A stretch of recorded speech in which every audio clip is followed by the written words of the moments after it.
Hello students, Rajiv tutorial maths classes में स्वागत है।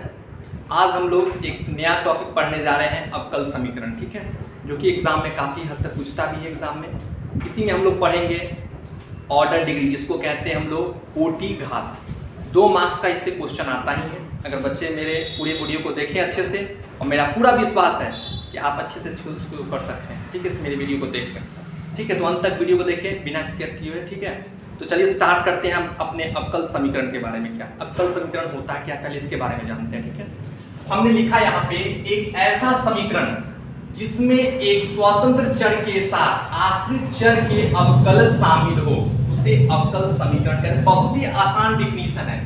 इसका मतलब ये होगा, समझ लीजिए, जैसे dy बाई dx बराबर x प्लस 5। ये जो y हुआ, y को जो हम लोग कह सकते हैं आश्रित, जिसको हम लोग कह सकते हैं आश्रित चर, इसका नाम हुआ आश्रित चर। और x हुआ जिसको हम लोग कहते हैं स्वतंत्र चर, ये इसका मतलब हुआ। ठीक है, मेरे कहने का सेंस ये है कि y dy बाई dx हमने लिखा ना एक ऐसा समीकरण। समीकरण बहुत तरह का होता है, जैसे आप लोग पढ़े होंगे द्विघात समीकरण, जैसे x² plus 2x plus 3 equal to 0। ये कैसा समीकरण है जिसका अधिकतम घात कितना है, 2 है। इसका घात 2 है, इसलिए कहा गया इसको द्विघात समीकरण। ठीक है, इसका नाम दे दिया हमने द्विघात समीकरण। फिर आता है sin x plus cos x equal to 0। ये कैसा समीकरण है, ये त्रिकोणमितीय समीकरण है, क्योंकि sin cos के फॉर्म में है। इसका नाम दे दिया हम लोग त्रिकोणमितीय समीकरण। ठीक है, इसका नाम हो गया त्रिकोणमितीय समीकरण। उसी तरह से आता है 2x plus 3y equal to 0। इसको क्या कहेंगे, इसमें 2 वेरिएबल्स हैं x और y, 2 चर वाला समीकरण। इसको क्या कहेंगे हम लोग, 2 चर वाले समीकरण। इसका नाम हो गया 2 चर वाले समीकरण। ठीक है, तो उसी तरह से हम लोग पढ़ते हैं ये भी dy बाई dx के फॉर्म में, इसको कहते हैं अवकल समीकरण। ठीक है, तो चलिए ये तो बताने का समझने की बात है कि आप लोग पढ़ चुके हैं, प्रीवियस क्लास में पढ़े होंगे, क्लास 10th में ये चीज पढ़े होंगे। x² प्लस 2x प्लस 3 द्विघात, इसका घात 2 है, इसको द्विघात समीकरण कह दिए। sin cos के रूप में है तो इसको त्रिकोणमितीय समीकरण कह दिए। और 2x plus 3y equal to 0 है तो 2 चर वाले समीकरण इसको कह दिए। ठीक है, यहाँ जो हो गया इसको हम लोग कहते हैं y। y का मतलब हो गया आश्रित चर और x का हुआ स्वतंत्र चर। ठीक है, जैसे फॉर एग्जांपल में y बराबर x प्लस 1 अगर मान लेते हैं, अगर हम x में वैल्यू देंगे तो y का वैल्यू रिटर्न करेगा। अगर हम x में 1 दिए वैल्यू तो y क्या रिटर्न करेगा, 1 प्लस 1 2। अगर हम x में वैल्यू नहीं देंगे, क्या y का वैल्यू रिटर्न करेगा, नहीं करेगा। इसलिए कहा गया है ये आश्रित है। ये जो y किस पे, इस x पर, x में वैल्यू डालोगे तो y का वैल्यू रिटर्न करेगा। ठीक है, इसलिए कहा गया इसको स्वतंत्र। ये बिल्कुल फ्रीडम है, ये आप फ्रीडम है, डिपेंडेंट है, बिल्कुल फ्री है। जब तक इसमें वैल्यू देंगे तभी y में रिटर्न करेगा। तो वह आश्रित इसलिए कहा गया कि y किस पे आश्रित है, x पे। x में वैल्यू डालेंगे तो y में रिटर्न करेगा। ठीक है, चलिए अब इसी में हम लोग देखते हैं, इसी में जो हम लोग बात करते हैं, बहुत सारा एग्जांपल देखते हैं। dy by dx plus x cos x equal to 0, ये भी एक तरह से अवकल समीकरण हुआ। और भी देख सकते हैं dy by dx square plus cos x equal to 0, ये भी हुआ एक तरह से अवकल समीकरण हुआ। ठीक है, उसमें हम ट्रिपल क्यू भी ले सकते हैं, ये हो सकता है sin x इक्वल टू 0। ठीक है, ये सब हो गए एग्जांपल किसके, अवकल समीकरण के। क्योंकि यहाँ देखिए y और x चल रहा है, डेरिवेटिव है। यहाँ लिखे एक ऐसा समीकरण जिसमें एक स्वतंत्र चर के साथ, स्वतंत्र चर मतलब हो गया किसका बात कर रहा है, x। ठीक है, x और आश्रित चर क्या हो गया, y। तो dy बाई dx का रूप है, इसलिए इसको कहा गया अवकल समीकरण थे। ये सब एग्जांपल्स हैं। ठीक है, तो चलिए इसको लिखिए, फिर हम लोग देखते हैं।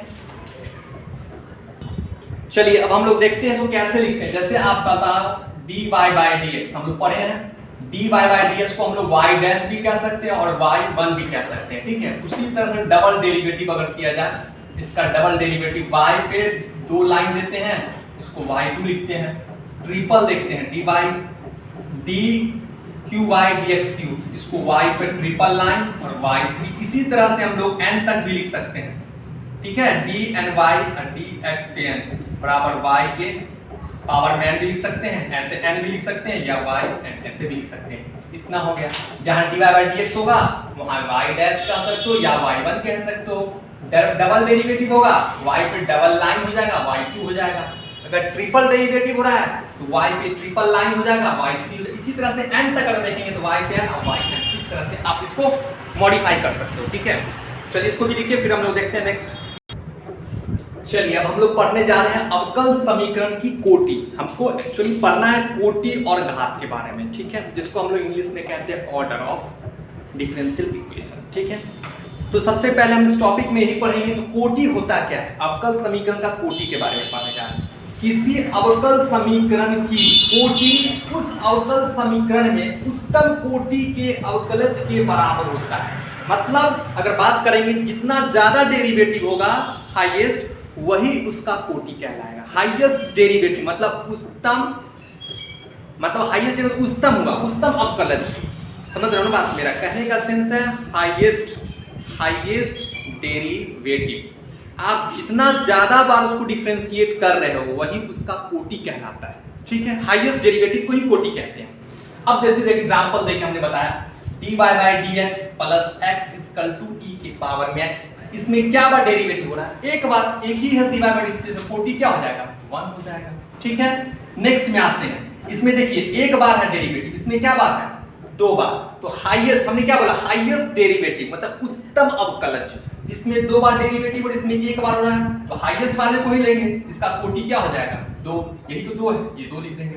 अब इसमें बात करते हैं, इसमें भी वही बात है, सेकंड डेरिवेटिव है, एक ही dy by dx है, दूसरा तो है ही इसमें भी क्या हो रहा है 2 बार, इसको भी 2 लिखेंगे, राइट। इसमें क्या बार होता है, देखिए इसमें डबल डेरिवेटिव है, इसमें ट्रिपल डेरिवेटिव है, 3 बार आप डेरिवेटिव कर रहे हो इसमें, इसलिए इसका हाईएस्ट डेरिवेटिव क्या हो जाएगा 3, इसलिए इसको कहा गया कोटि। जितना हाईएस्ट डेरिवेटिव वही उसका कोटि कहलाता है। जितना ज्यादा बार आप डिफरेंशिएट करते हो वही उसका कोटि कहलाता है। समझ में आ रहा है बात मेरा।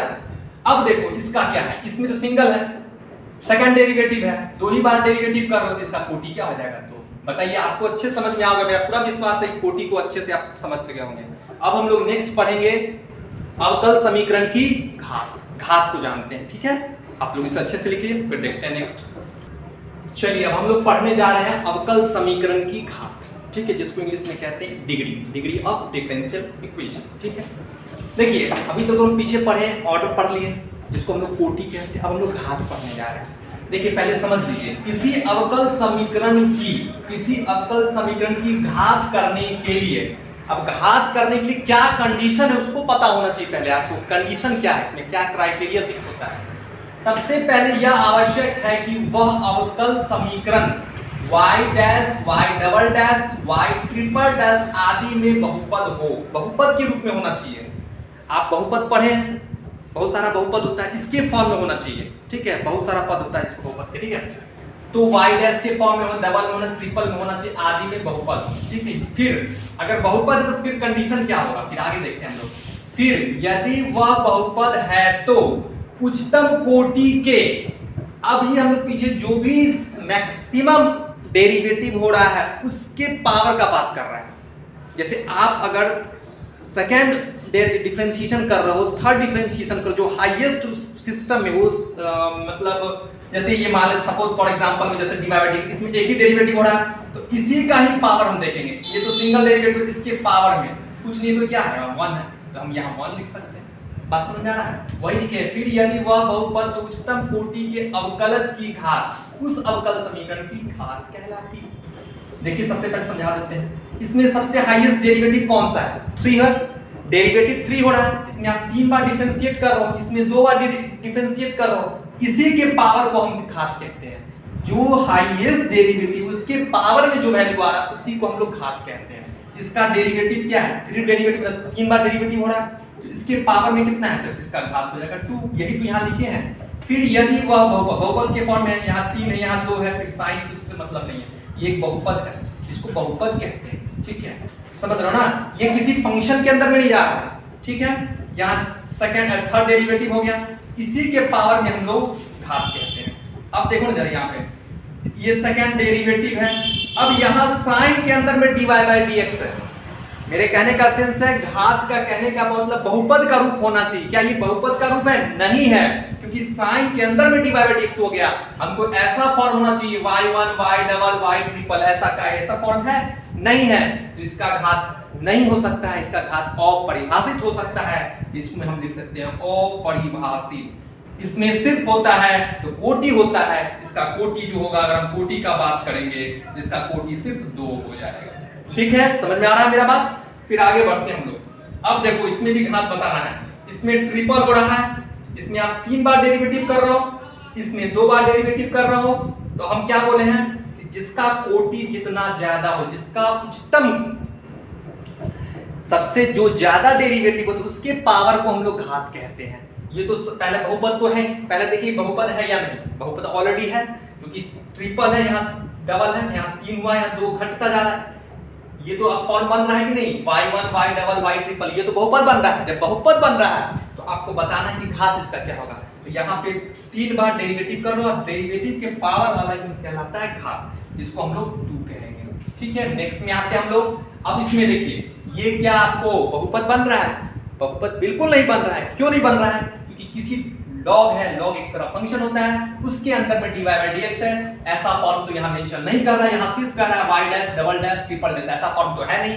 किसी लॉग के अंदर में dy बाई dx दिया है, ये अगर नहीं रहता तो इसका घात होता। अगर लॉग यहाँ नहीं दिया रहता तो आप इसका घात निकाल सकते थे।